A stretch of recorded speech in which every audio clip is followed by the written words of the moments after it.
नमस्कार साथियों। ना रुकना है ना थकना है, बस मेहनत करके लक्ष्य को पाना है। इसी उद्देश्य और मोटिवेशन के साथ हम लोग बात कर रहे हैं भारत के भूगोल की। और भारत के भूगोल में हम लोग अध्ययन कर रहे हैं भारत का सामान्य परिचय। और सामान्य परिचय के अंतर्गत हम लोग भारत की राजनीतिक स्थिति का अध्ययन कर रहे हैं। और भारत की राजनीतिक स्थिति का अध्ययन ज्योग्राफी में क्या महत्व रखता है, तो इसका मुख्य जो कारण है वह है कि जब हम भारत के भौतिक प्रदेशों का, भारत की जलवायु का, भारत के अपवातंत्र का, मिट्टी का, वनस्पति का, किसी भी भौगोलिक क्षेत्र का या टॉपिक का जब हम अध्ययन करते हैं तो उसको सदैव राज्यों के संदर्भ में पूछा जाता है। और राज्यों की जो स्थिति है वह एक तरह से भारत की राजनीतिक स्थिति को दर्शाता है। और भारत की राजनीतिक स्थिति के अंतर्गत हम लोगों ने किस तरह से भारत में राज्यों का निर्माण हुआ उस श्रृंखला का अध्ययन कर रहे थे। पूर्व में हमने अध्ययन किया कि जब भारत अंग्रेजों का गुलाम था, यानी कि स्वतंत्रता से पहले भारत जो है राज्यों में नहीं अलग अलग रियासतों में बटा हुआ था, जिसमें लगभग 565 रियासतें थी। और उन रियासतों का फिर भारत में विलय किया गया। जब विलय किया गया तो राज्यों के पुनर्गठन की मांग उठी और राज्यों की पुनर्गठन की मांग को लेकर अलग अलग आयोग या समितियों का गठन किया गया। और उसी आधार पर अक्टूबर 1953 में भाषाई आधार पर आंध्र प्रदेश भारत का पहला राज्य बना।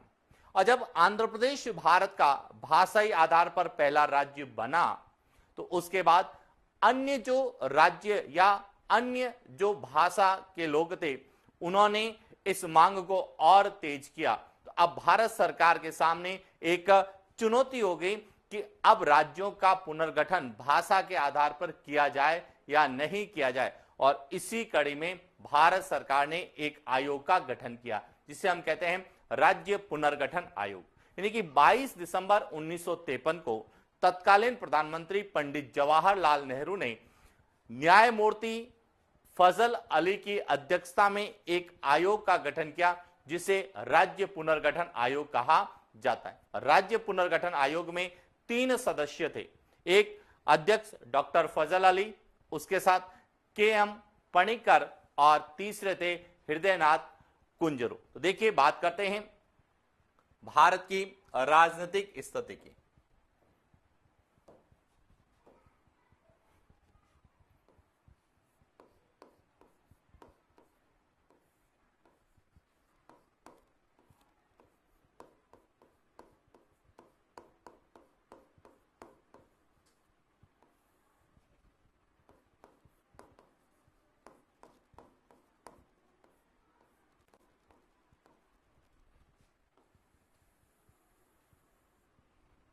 भारत की राजनीतिक स्थिति में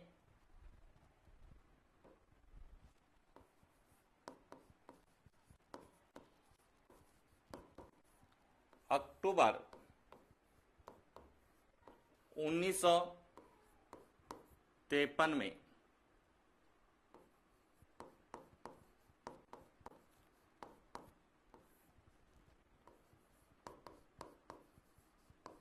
भाषाई आधार पर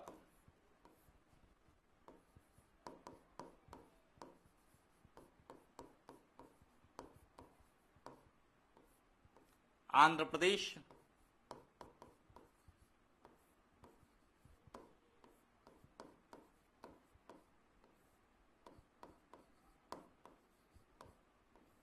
राज्य का गठन किया। इसके बाद 22 दिसंबर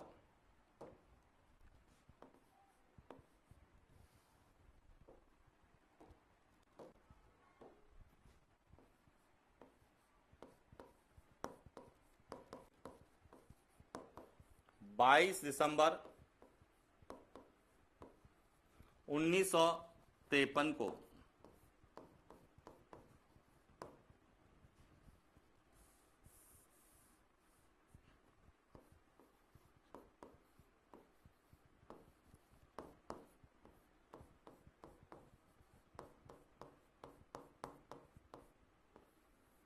तत्कालीन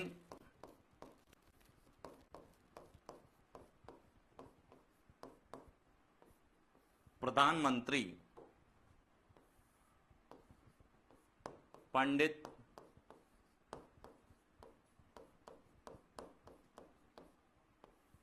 जवाहरलाल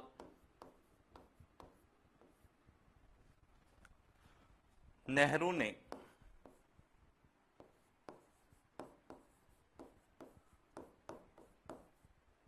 न्यायमूर्ति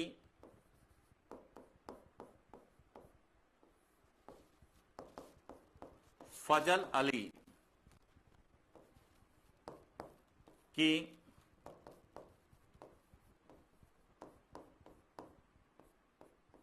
अध्यक्षता में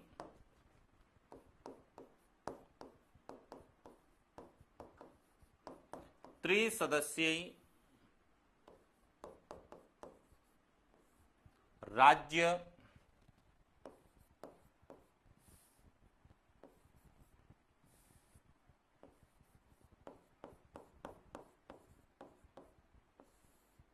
पुनर्गठन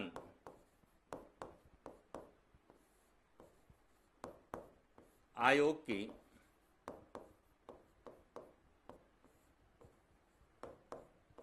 स्थापना की, जिसमें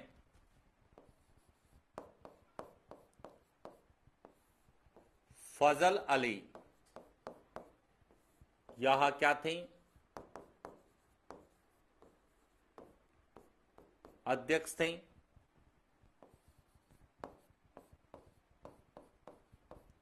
के.एम. पर्णिकर यह सदस्य थे और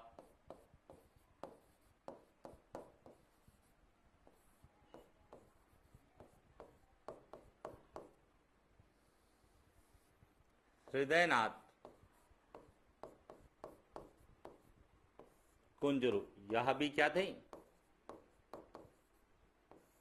सदस्य थे। तो कई बार यहां से भी प्रश्न पूछा जाता है कि राज्य पुनर्गठन आयोग की स्थापना कब की, या राज्य पुनर्गठन आयोग के अध्यक्ष कौन थे, या निम्नलिखित में से कौन से राज्य पुनर्गठन आयोग के सदस्य नहीं थे। इस तरह के प्रश्न भी हमें पूछा। अब ये इनकी स्थापना क्यों की, क्योंकि जब आंध्र प्रदेश की स्थापना भाषाई आधार पर कर दी गई तो भारत में अलग अलग भाषा को बोलने वाले लोग जो है अलग अलग राज्यों की मांग करने लगे। तो भारत सरकार या तत्कालीन प्रधानमंत्री ने कहा कि इस समस्या का किसी प्रकार से समाधान किया जाए, और इस समस्या के समाधान के लिए एक आयोग का गठन किया गया, जिसे राज्य पुनर्गठन आयोग के नाम से हम लोग जानते हैं। अब इसने राज्य पुनर्गठन आयोग ने 30 दिसंबर 1955 को अपनी रिपोर्ट भारत सरकार को सौंपी। क्लियर?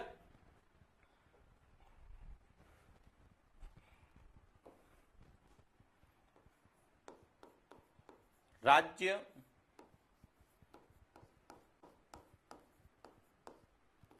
पुनर्गठन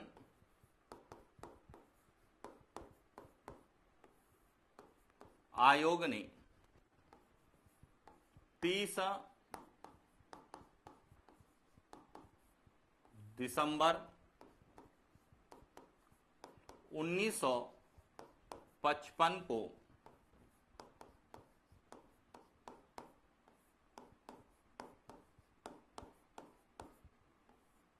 अपनी रिपोर्ट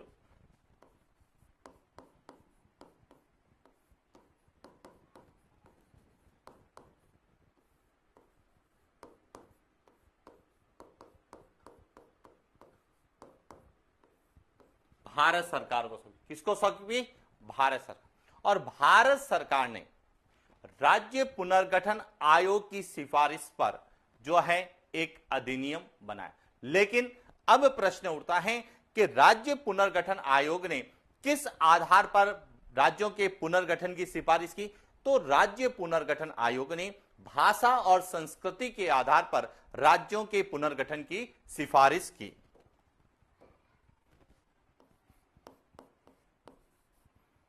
राज्य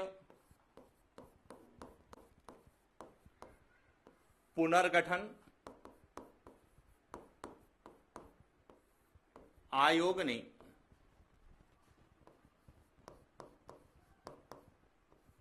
भाषा और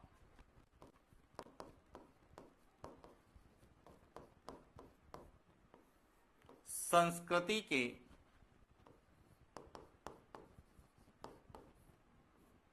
आधार पर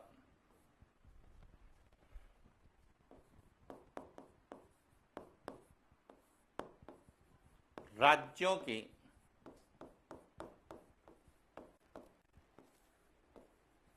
पुनर्गठन की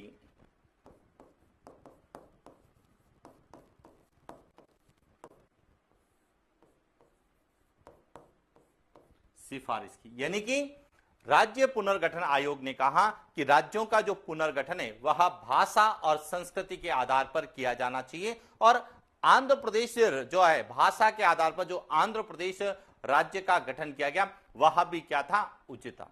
और इसी राज्य पुनर्गठन आयोग की सिफारिश पर भारत के संसद के 7वें वर्ष भारत के गणराज्य के 7वें वर्ष भारत की संसद के द्वारा राज्य पुनर्गठन अधिनियम 1956 को अधिनियमित किया गया।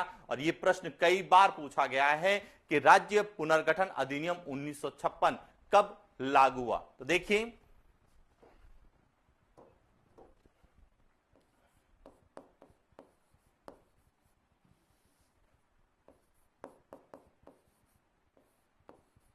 राज्य पुनर्गठन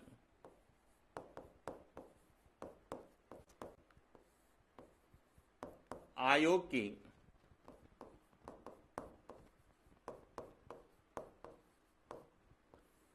सिफारिश पर भारत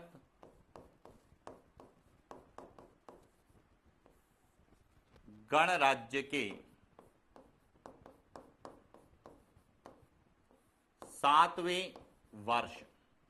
अब भारत गणराज्य कब बना तो सब जानते हैं 26 जनवरी 1950 को, और भारत गणराज्य के 7वें वर्ष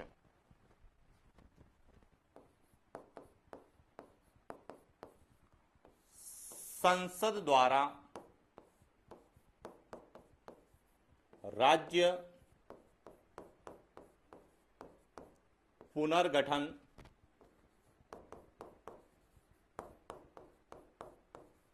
अधिनियम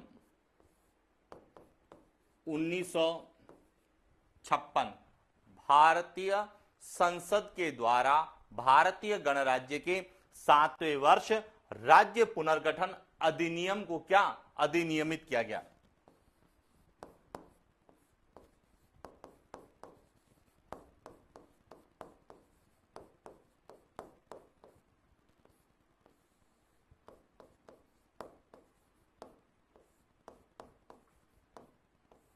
अधिनियमित किया गया। क्लियर। लेकिन प्रश्न आता है कि राज्य पुनर्गठन अधिनियम लागू कब हुआ, तो यह भी ध्यान रखना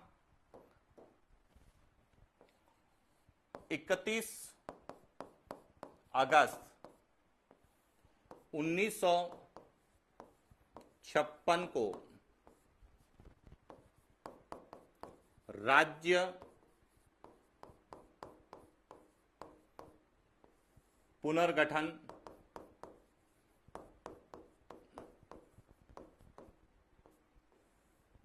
अधिनियम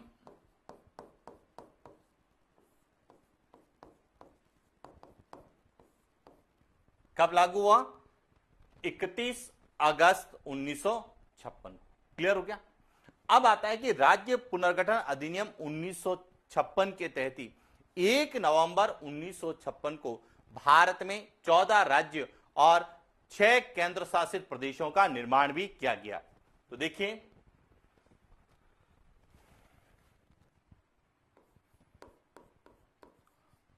राज्य पुनर्गठन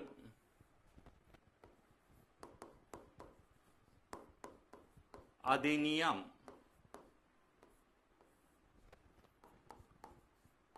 1956 के तहत 1 नवंबर 1956 को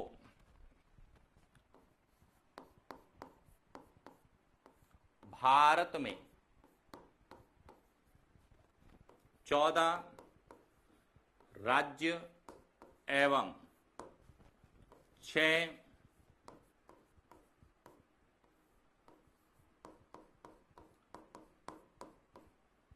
केंद्र शासित प्रदेशों का निर्माण किया। यानी कि जो 31 अगस्त 1956 को राज्य पुनर्गठन अधिनियम जो लागू हुआ, उस अधिनियम के तहत 1 नवंबर 1956 को भारत में 14 राज्य और 6 केंद्र शासित प्रदेश बनाए गए। अब 14 राज्य कौन से थे, यहां भी आपको क्लियर होना चाहिए। अब देखिए 14 राज्य में एक तो था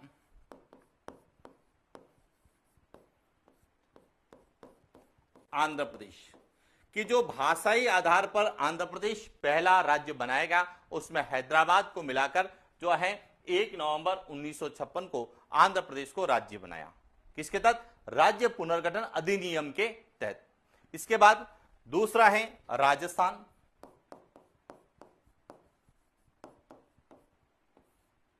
और जब हम राजस्थान के संदर्भ में पढ़ते हैं तो हम यह भी पढ़ते हैं कि वर्तमान राजस्थान जो है 1 नवंबर 1956 को बना। इसके साथ ही बिहार,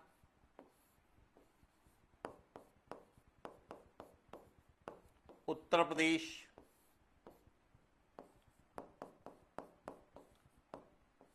पंजाब,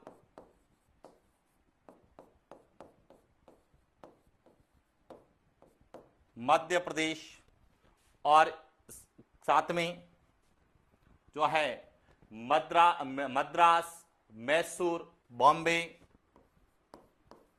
मद्रास,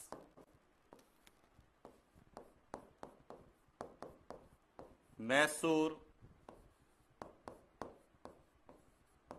बॉम्बे, यह भी पहले राज्य के रूप में थे। इसके अलावा और कौन कौन से थे? तो देखिए इसके अलावा उड़ीसा, जिसे वर्तमान में हम ओडिशा कहते हैं,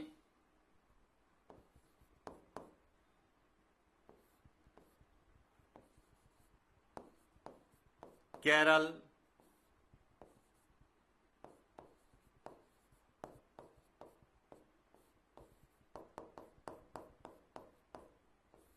पश्चिम बंगाल, 3 3 6 6 12,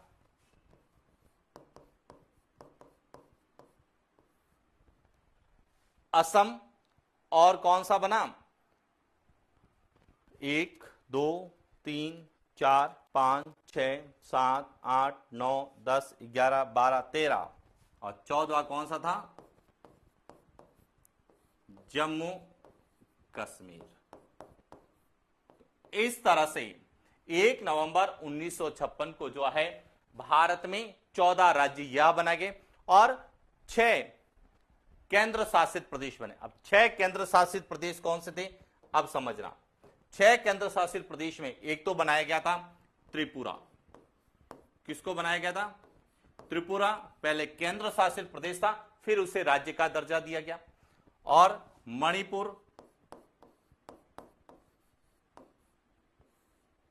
क्लियर? इसके अलावा हिमाचल प्रदेश,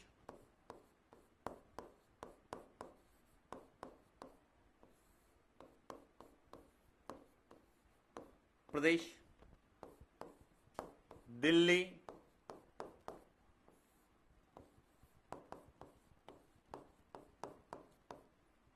अंडमान, निकोबार और लक्षद्वीप समूह, जिसमें लक्काद्वीप, अमीनी द्वीप और मिनिकॉय द्वीप तीनों को मिलाकर जिसे हम लक्षद्वीप समूह कहते हैं, यहां जो है 1 नवंबर 1956 को 6 केंद्र शासित प्रदेशों में शामिल था। वर्तमान में भी लक्षद्वीप है, अंडमान निकोबार द्वीप समूह है, दिल्ली, यह वर्तमान में भी केंद्र शासित प्रदेश है। क्लियर हो गया?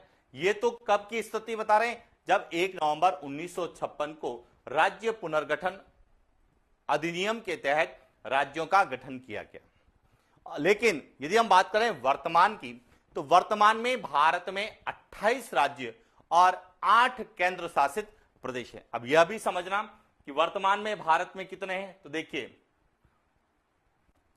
यदि हम बात करें वर्तमान में, तो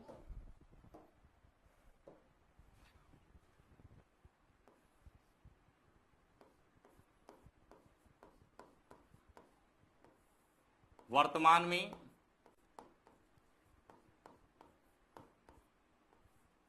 भारत में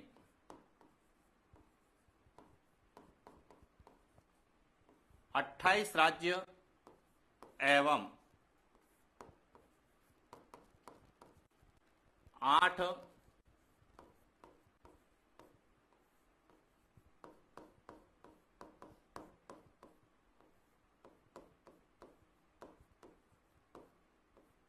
केंद्र शासित प्रदेश है।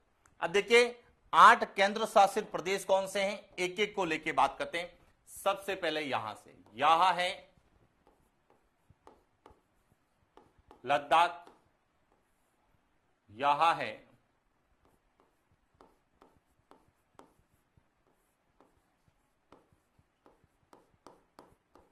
जम्मू कश्मीर।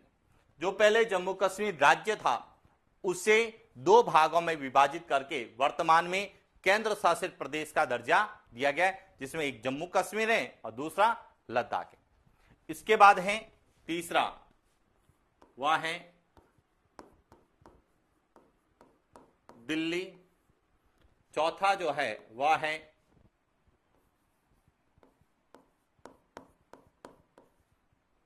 चंडीगढ़। इसके बाद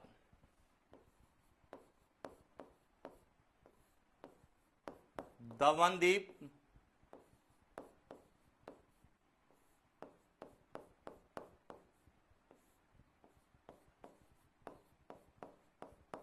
जो पहले 2 अलग अलग केंद्र शासित प्रदेश हुआ करते थे, दमन और दीव, दादर और नागर हवेली, अब पूरा एक ही है।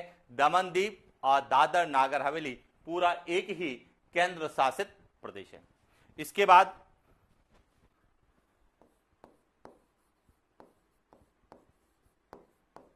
पुदुचेरी है,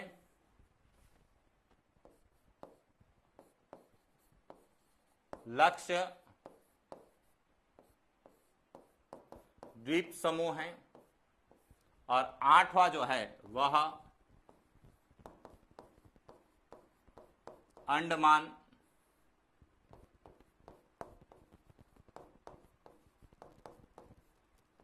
निकोबार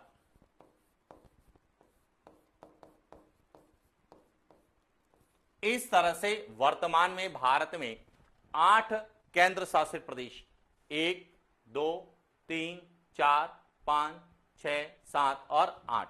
क्लियर? और यदि हम बात करें राज्य की कि 28 राज्य कौन कौन से हैं, तो देखिए यदि हम भारत के मानचित्र को देखते हैं तो सबसे पहले यहां 1 नंबर जो कि क्या है, हिमाचल प्रदेश। यहां 2 नंबर जिसे हम उत्तराखंड कहते हैं। 3 नंबर यहां पंजाब।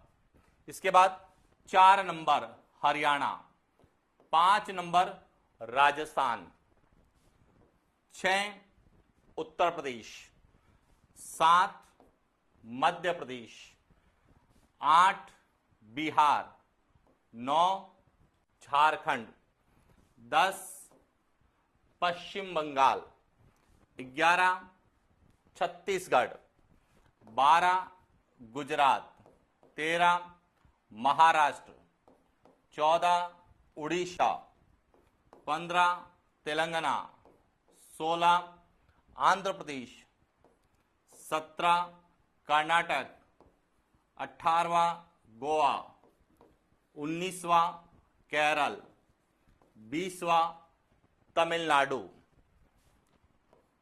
21वां सिक्किम, 22वां असम, 23वां अरुणाचल प्रदेश, 24वां नागालैंड, 25वां त्रिपुरा मणिपुर, 26वां मिजोरम, 27वां त्रिपुरा और 28वां मेघालय। इस तरह से भारत में जो है वर्तमान में 28 राज्य और 8 केंद्र शासित प्रदेश है। अब यहां सबसे इंपॉर्टेंट है कि जब भी हम भूगोल विषय का अध्ययन करें तो उससे पहले हमें भारत का मानचित्र एकदम क्लियर होना चाहिए कि कौन सा राज्य कहां पर है, कौन सा केंद्र शासित प्रदेश कहां पर है। और राज्य और केंद्र शासित प्रदेश यानी कि आपको भारत का मानचित्र, उनकी स्थिति आपको पता है तो निश्चित रूप से आपका भारत के भूगोल का 50% पार्ट जो है वह क्लियर है। क्योंकि सामान्यतः कोई भी चीज, चाहे वह उद्योगों को लेके हैं, चाहे वह खनिजों को लेके हैं, ऊर्जा संसाधन को लेके, किसी भी टॉपिक का यदि प्रश्न राज्य क्षेत्र से यानी उसके वितरण और विस्तार से पूछा जाता है तो सदैव राज्यों से प्रश्न आते हैं या फिर संबंधित केंद्र शासित प्रदेश के आधार पर प्रश्न पूछे जाते हैं। यदि हम भारत के द्वीप समूह की बात करेंगे तो द्वीप समूह में अधिकांश जो प्रश्न है वह अंडमान निकोबार और लक्षद्वीप समूह से पूछे जाते हैं और कुछ प्रश्न जो है अपतटीय द्वीप समूह से आते हैं। तो यदि आपने अंडमान और निकोबार द्वीप समूह, लक्षद्वीप समूह की स्थिति पता है तो आपको यह पता रहेगा कि कौन सा द्वीप कहां पे है, बंगाल की खाड़ी में है या अरब सागर में। तो इसलिए हमें जब भी कभी हम भूगोल विषय का अध्ययन करें सबसे पहले मानचित्र का अध्ययन अवश्य करें और निश्चित रूप से हर भूगोल के विद्यार्थी को या जो भी भूगोल का अध्ययन करता है, चाहे वो भारत का भूगोल का है चाहे विश्व के भूगोल का है, उसे मानचित्र याद होना चाहिए। और जब भी आप अध्ययन करें मानचित्र अपने पास लेकर बैठें, क्योंकि मानचित्र से ही हमारा 50% कॉन्सेप्ट क्या हो जाता है, क्लियर हो जाता है। तो क्लियर हो चुका है भारत की वर्तमान जो है राजनीतिक स्थिति क्या है, कितने राज्य हैं और कितने केंद्र शासित प्रदेश। अब जो सबसे इंपॉर्टेंट बात आती है कि ये जो भारत के 28 राज्य है इनको 6 अलग अलग आंचल में यानी कि जोन में विभाजित किया गया, ये ध्यान रखना। तो देखिए कौन कौन से जोन है समझना।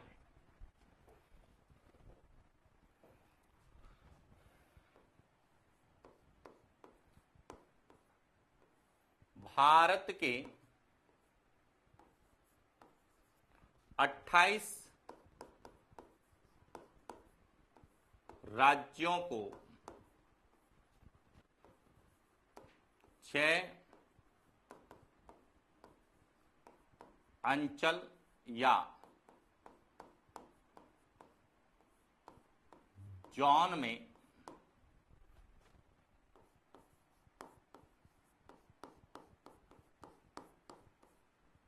विभाजित किया। कितने जोन में?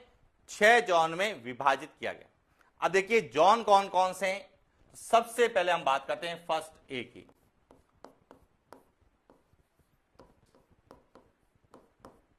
उत्तरी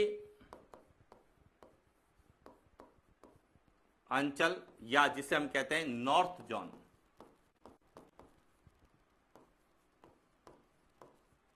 नॉर्थ जोन। अब देखिए उत्तरी अंचल या नॉर्थ जोन में कौन कौन से राज्य हैं। तो सबसे पहले हम बात करते हैं, एक तो है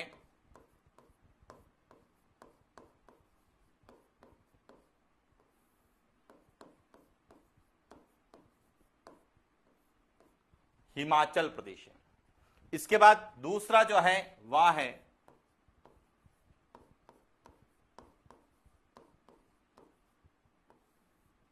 उत्तराखंड है। तीसरा जो है वह है पंजाब। चौथा जो है वह है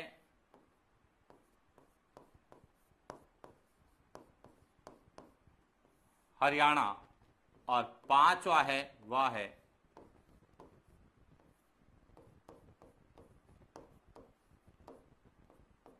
तो क्लियर हो चुका है कि उत्तरी अंचल में भारत के कितने राज्य हैं, 1 2 3 4 और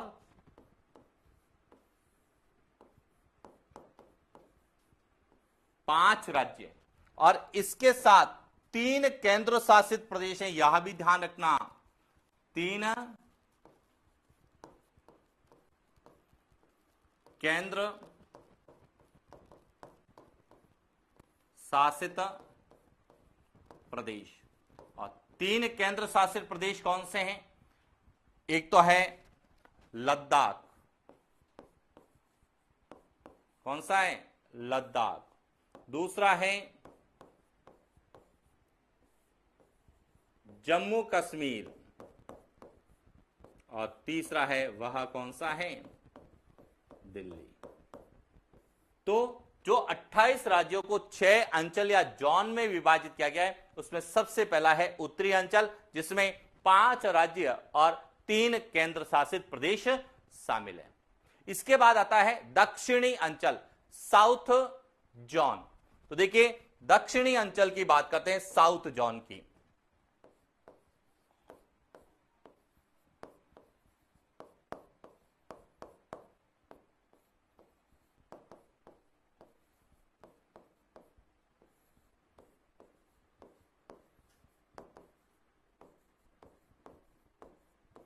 अब देखिए, दक्षिणी अंचल साउथ जोन में कितने हैं? तो साउथ जोन में भी 5 राज्य हैं। कौन कौन से हैं? एक तो है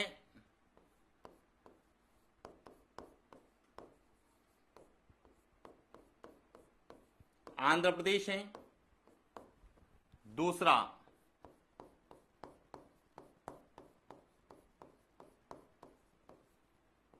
तमिलनाडु है, तीसरा केरल है, चौथा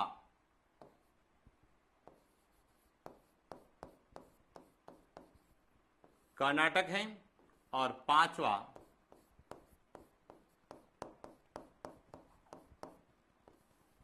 तेलंगाना है। क्लियर हो गया? तो इस तरह से इसमें भी 5 राज्य और कितने केंद्र शासित प्रदेश हैं? इसमें भी 3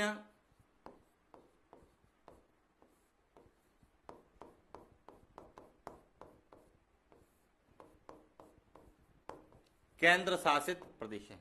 अब 3 केंद्र शासित प्रदेश कौन कौन से हैं? तो यह भी आपको पता होना चाहिए। देखिए, इसमें 3 केंद्र शासित प्रदेशों की बात करें तो उसमें एक तो है आपका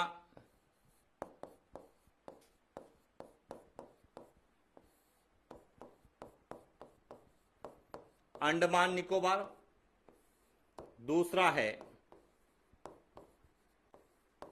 लक्षद्वीप, और तीसरा है पुदुचेरी। क्लियर हो गया? अब देखिए, एक छोटी सी मेरे से गलती हुई है, उसका मैं सुधार कर रहा हूं कि जो उत्तरी अंचल है, इसमें 3 केंद्र शासित प्रदेश नहीं है, 4 केंद्र शासित प्रदेश है। कितने हैं? 4 है, ये ध्यान रखना। अब देखिए, 4, चौथा कौन सा है उसकी भी बात करते हैं। इसमें 4 केंद्र शासित प्रदेश आते हैं, 3 नहीं है, 4 केंद्र शासित है। चौथा है, वह है चंडीगढ़। कौन सा है? चंडीगढ़। यानी कि उत्तरी अंचल में 5 राज्य और 4 केंद्र शासित प्रदेश हैं, जबकि दक्षिणी अंचल में 5 राज्य और 3 केंद्र शासित प्रदेश है। तो इस तरह से 28 राज्यों को जो 6 जोन में बांटा गया है, तो उत्तरी अंचल में कौन से आते हैं? उत्तरांचल जिसको हम बोलते हैं। और दक्षिणी अंचल में कौन कौन से आते हैं? 10 राज्य जो है उत्तर और दक्षिणी अंचल में शामिल है, नॉर्थ जोन और साउथ जोन में शामिल है। इसके बाद जो आता है, देखिए, वह है पूर्वी जोन और पश्चिमी जोन। तो बात करते हैं पूर्वी जोन की।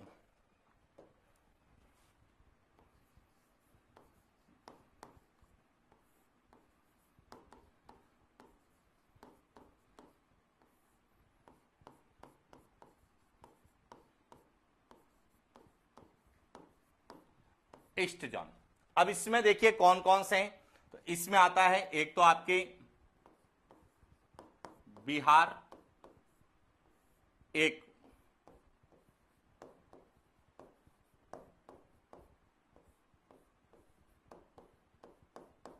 पश्चिम बंगाल,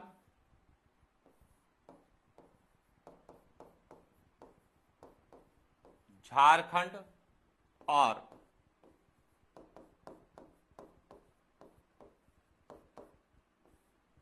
ओडिशा। यानी कि पूर्वी अंचल में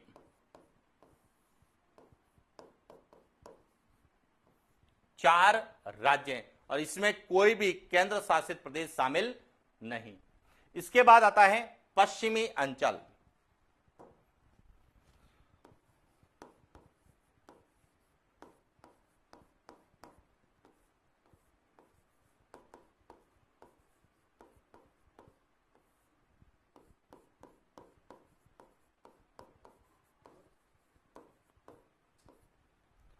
वेस्ट जोन।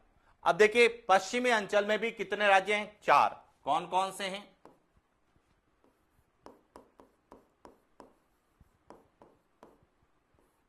राजस्थान है,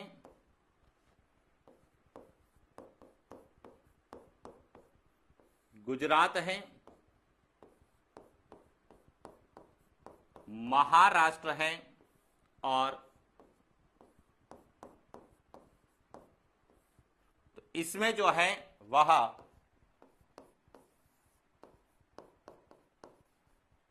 4 तो राज्य हैं और 1 केंद्र शासित प्रदेश।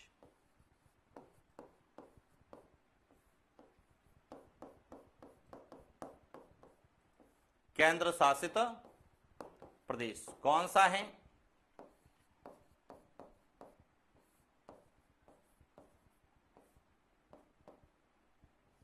दमन द्वीप,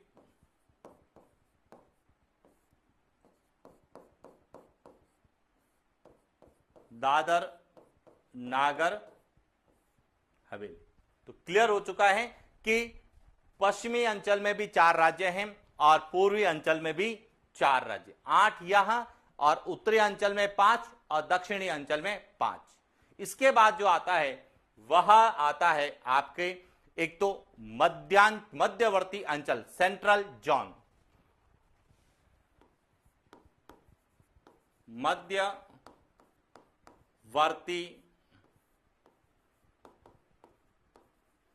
अंचल,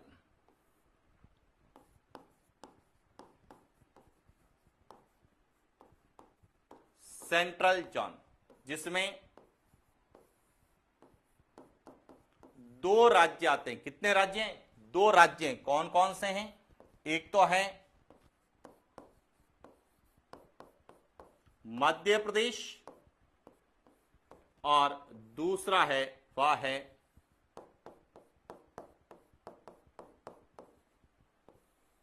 छत्तीसगढ़। तो यह भी क्लियर हो गया कि मध्यवर्ती अंचल में कितने हैं? 2।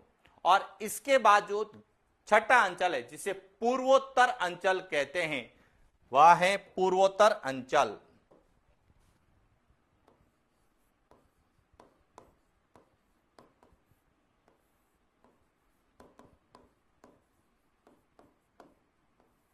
पूर्वोत्तर अंचल या नॉर्थ ईस्ट जोन।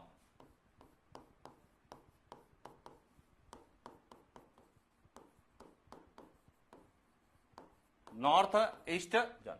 अब देखिए यहां समझने की बात है कि यहां पे कितने राज्य हैं। तो देखिए इसमें जो राज्य आते हैं एक तो है सिक्किम। कौन सा है? दूसरा है अरुणाचल प्रदेश।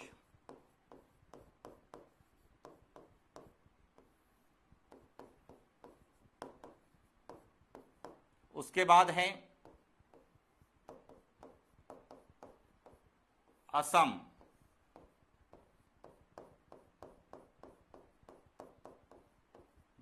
नागालैंड,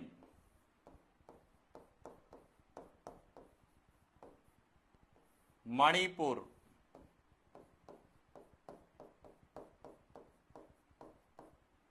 मिजोरम,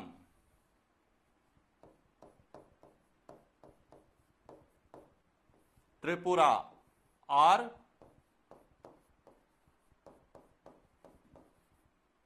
तो नॉर्थ ईस्ट जोन में कितने हैं? 8 है। लेकिन ध्यान रखना पूर्वोत्तर राज्य जिसे हम 7 सिस्टर कहते हैं, पूर्वोत्तर राज्य तो 7 ही है लेकिन पूर्वोत्तर अंचल में जो है सिक्किम को भी शामिल किया जाता है। इसलिए प्रश्न आता है कि पूर्वोत्तर अंचल का कौन सा राज्य 7 सिस्टर में शामिल नहीं है?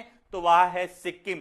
या पूर्वोत्तर अंचल नॉर्थ ईस्ट जोन का तो भाग है, लेकिन सेवन सिस्टर में शामिल नहीं है। तो क्लियर हो गया। तो इस तरह से पूर्वोत्तर अंचल में कितने राज्य हैं?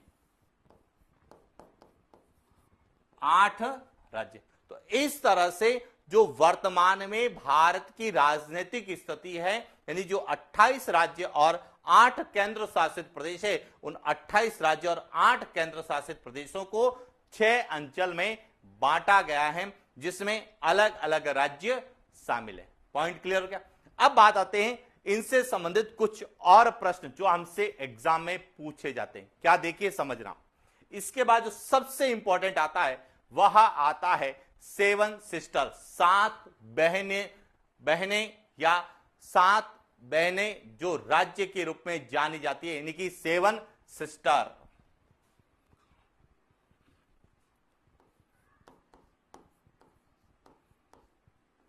Seven sister state.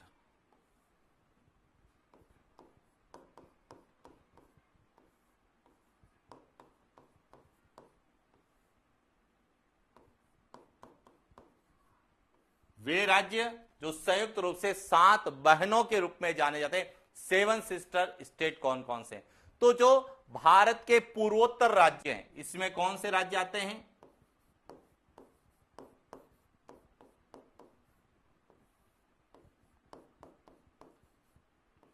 पूर्वोत्तर राज्यों को हम सेवन सिस्टर्स कहते हैं। अब इसमें कौन कौन से राज्य हैं, तो यह भी क्लियर होना चाहिए। इसमें जो राज्य आते हैं, जिसमें सबसे पहले हम बात करते हैं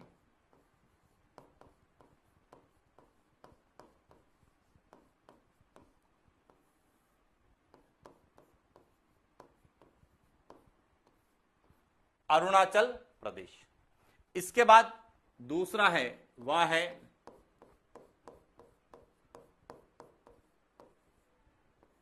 नागालैंड,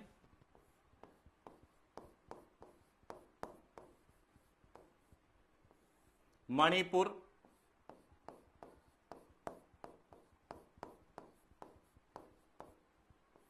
मिजोरम,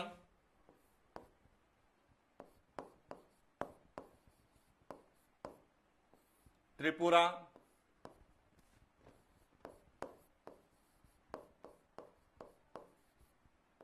मेघालय और असम। अब ये इनको क्यों पढ़ना जरूरी है, यह भी हमें पता होना चाहिए, क्योंकि यहां पे जो पहाड़ी क्षेत्र है, जब हम भारत के भू आकृति प्रदेशों का अध्ययन करते हैं, तो यहां की पहाड़ियां, जिन्हें हम पूर्वोत्तर की पहाड़ियां कहते हैं, जिसका अध्ययन हम हिमालय के अंतर्गत या उत्तरी पर्वतीय प्रदेशों के अंतर्गत हम अध्ययन करते हैं, तो उसमें जो पहाड़ियों का नामकरण यहां किया गया है, वह यहां पे निवास करने वाली प्रमुख जनजातियों के आधार पर किया गया। और इसीलिए हमें कई बार जनजातियां या फिर पहाड़ियों के नाम पूछे जाते हैं, और वह इन्हीं राज्यों से होती है, चाहे वह गारो की पहाड़ियां हैं, खासी की पहाड़ियां हैं, जयंती की पहाड़ियां जो कि मेघालय में हैं, त्रिपुरी की पहाड़ियां त्रिपुरी में हैं, मिजो की पहाड़ियां मिजोरम में हैं, जहां पर लुसाई जनजाति निवास करती है, इसीलिए लुसाई की पहाड़ियां भी हम लोग कहते हैं। मणिपुरी की पहाड़ियां मणिपुर में हैं, नागा की पहाड़ियां नागालैंड में हैं, इसी तरह से बरेल की पहाड़ियां आसाम में हैं, मिरी, मिसमी, डाफला, ये जो पहाड़ियां हैं यह अरुणाचल प्रदेश में। तो इसीलिए एक तो पूर्वोत्तर जो सेवन सिस्टर है, वहां से सबसे ज्यादा प्रश्न जनजातियों के आधार पे या फिर जो है पूर्वांचल की पहाड़ियों के आधार पे पूछे जाते हैं। और इसीलिए हमें सेवन सिस्टर और उसकी क्या राजनीतिक स्थिति है, सेवन सिस्टर में कौन कौन से राज्य हैं और उनकी सीमा, जब हम इनके जो है भारत की भौगोलिक सीमाओं का अध्ययन करते हैं, तो हमें यहां से कई बार पूछा जाए कि कौन सा जो है पूर्वांचल का राज्य म्यांमार के साथ सीमा बनाता है, नहीं बनाता है, चीन के साथ सीमा बनाता है, नहीं बनाता है, बांग्लादेश के साथ सीमा बनाता है, नहीं बना। तो इस तरह से जो भौगोलिक सीमा को लेकर प्रश्न आते हैं,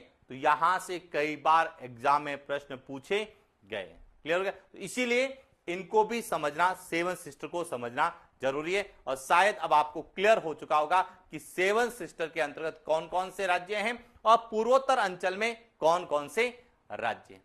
इसके अलावा और क्या पूछा जाता है, तो देखिए सामान्य परिचय में और जो सबसे इंपॉर्टेंट पूछा जाता है वह पूछा जाता है कि हमने अभी पढ़ा कि वर्तमान में भारत में 28 राज्य हैं। तो 28 राज्यों में ऐसा कौन सा राज्य है जो सबसे ज्यादा राज्यों के साथ सीमा बनाता है?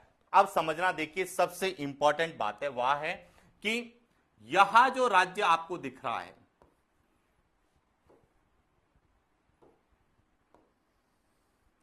यहां राज्य है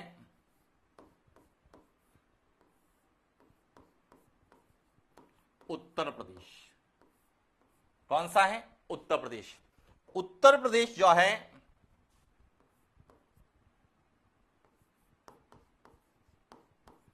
सर्वाधिक 8 राज्यों के साथ सीमा बनाता है। और ये चीजें पूछी जाती है भारत की अवस्थिति के अंतर्गत कि भारत का कौन सा राज्य जो सर्वाधिक राज्यों के साथ सीमा का निर्धारण करता है, तो कौन सा हो गया? वह है उत्तर प्रदेश। अब कितने राज्यों के साथ बनाता है?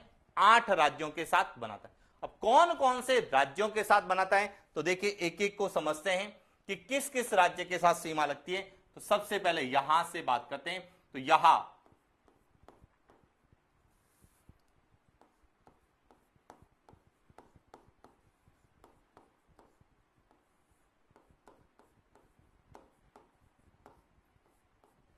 हिमाचल प्रदेश के साथ बनाता है। इसके बाद और किसके साथ बनाता है?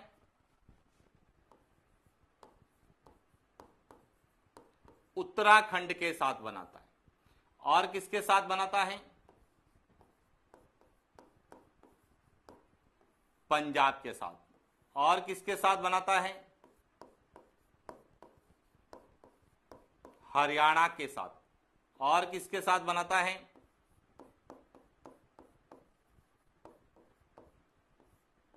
राजस्थान के साथ। इसके अलावा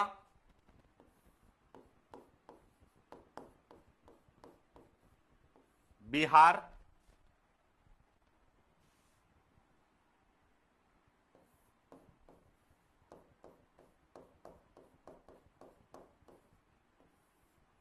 छत्तीसगढ़,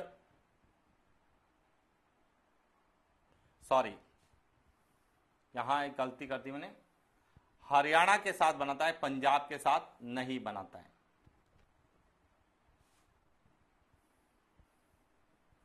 हरियाणा, छत्तीसगढ़,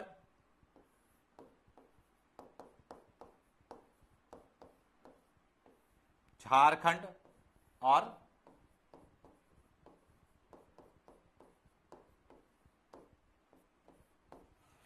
मध्य प्रदेश। तो ये ध्यान रखना, उत्तर प्रदेश सर्वाधिक 8 राज्यों के साथ बनाता है। किसके साथ बनाता है? मैं वापस रिपीट कर रहा हूं।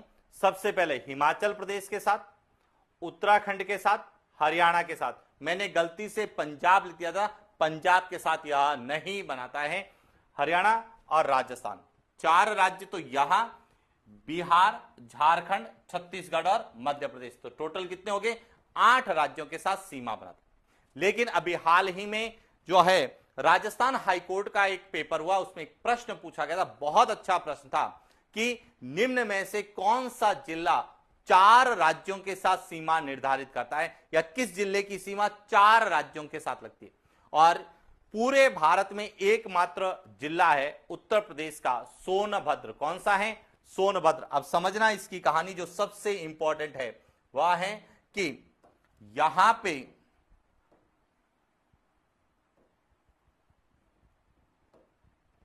यहां जो जिला आपको दिख रहा है, यहां जिला जो है यहां है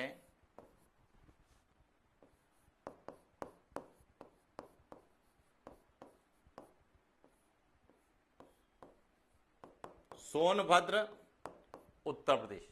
अब यहां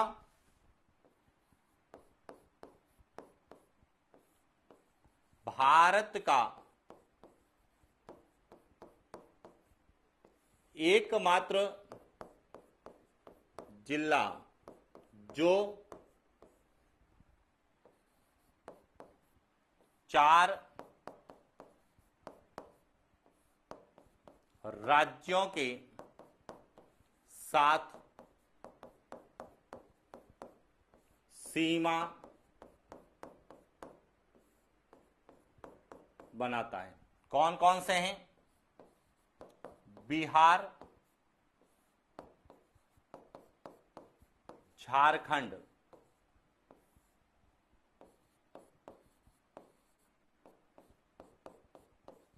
मध्य प्रदेश और छत्तीसगढ़। इन 4 राज्यों के साथ यहां सोनभद्र भारत का एकमात्र डिस्ट्रिक्ट है जो सीमा का निर्धारण करता है। क्लियर हो गया? इसके बाद एक और इंपॉर्टेंट बात जो पूछी जाती है कि हम जब भारत की वर्तमान राजनीतिक स्थिति का अध्ययन करते हैं तो हम कहते हैं कि भारत में 28 राज्य और 8 केंद्र शासित प्रदेश है।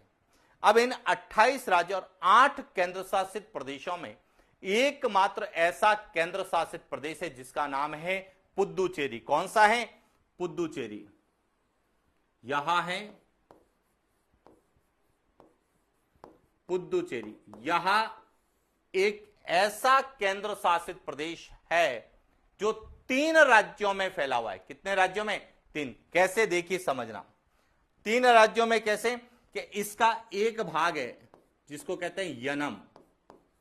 यनम यहां आंध्र प्रदेश में। कहां पर है? आंध्र प्रदेश में। इसका एक भाग है जिसका नाम है कराईकल। यहां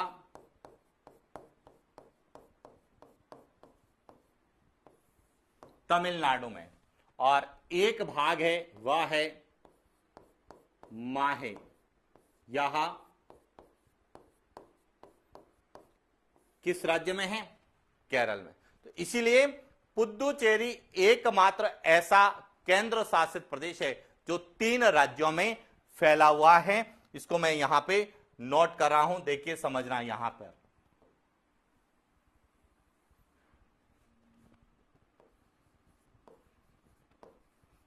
पुद्दुचेरी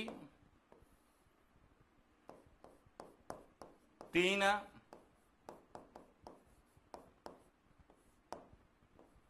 राज्यों में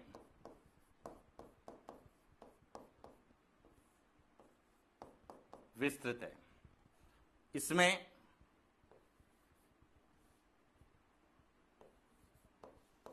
यनम है,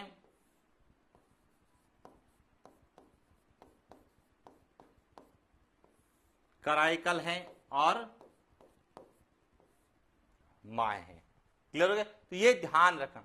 अब देखिए यह तो राजनीतिक स्थिति को लेकर, लेकिन कई बार यही प्रश्न हमें भौगोलिक स्थिति के या भौगोलिक क्षेत्र में पूछा था। क्या पूछा था कि निम्न में से कौन सा क्षेत्र पूर्वी तट और पश्चिमी तट दोनों की सीमा बनाता है या पूर्वी तट और पश्चिमी तट पर स्थित है?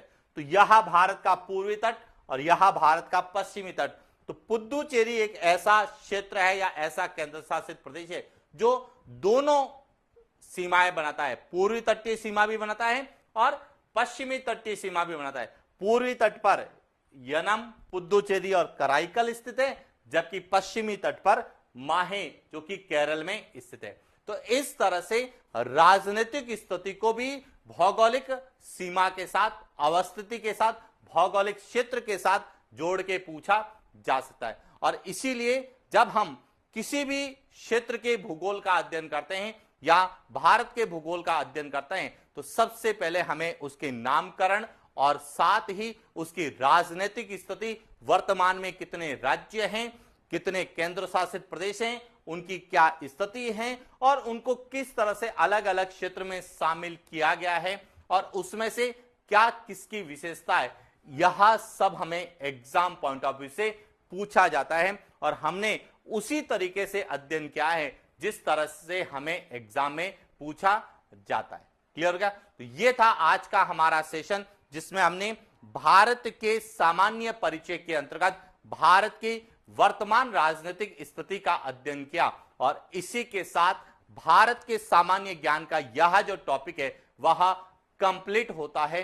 अगली टॉपिक में हम भारत की अवस्थिति और विस्तार को लेकर बात करेंगे, और साथ ही एक तरह से भारत के भूगोल में नए टॉपिक भारत की अवस्थिति और विस्तार को पढ़ेंगे। आज के लिए इतना ही, मिलते हैं नेक्स्ट क्लास। Thank you.